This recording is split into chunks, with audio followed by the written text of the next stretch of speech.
আসসালামু আলাইকুম। আপনাদের সাথে আছি আমি শায়লা শারমিন। আজকে এমন একজন মানুষের গল্প বলবো যিনি শূন্য থেকে কোটিপতি হয়েছেন।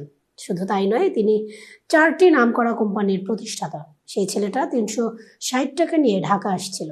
পড়াশোনা করে পাশাপাশি রিক্সা চালায় তিনি। মাঝে মাঝে রাজমিস্ত্রির কাজ করেছেন। তারপরে এক বড় ভাইয়ের সাথে পরামর্শ করে ডাক্তারি ডিগ্রি অর্জন করেন। পড়াশোনা শেষ করে প্রথমে তিনি একটা চেম্বার খোলেন। তারপর তার চেম্বার শাখা সারা বাংলাদেশে ছড়িয়ে দেন।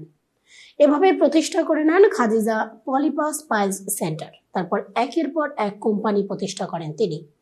দ্বিতীয় কোম্পানির নাম খাদিজা ফার্মা লিমিটেড, তৃতীয় কোম্পানির নাম খাদিজা মেডিকেল লিমিটেড, চতুর্থ কোম্পানির নাম খাদিজা ন্যাচারাল ফুড লিমিটেড। কোম্পানির মাধ্যমে হয়ে যান তিনি কোটিপতি, আর তাকে পেছনের দিকে ঘুরে দাঁড়াতে হয়নি। তিনি আর কেউ নন, মাদারীপুর জেলার শিবচরের কৃতি সন্তান ডক্টর মোহাম্মদ সাইদুর রহমান।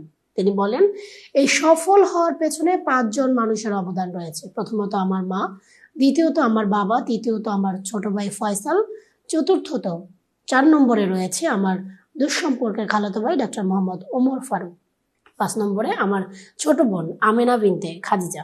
তিনি বলেন, এই ৫ জন মানুষের কাছে আমি চিরঋণী হয়ে থাকবো। এতক্ষণ উপস্থাপনায় ছিলাম আপনাদের সাথে আমি শায়লা শারমিন, খাদিজা টিভি, ঢাকা।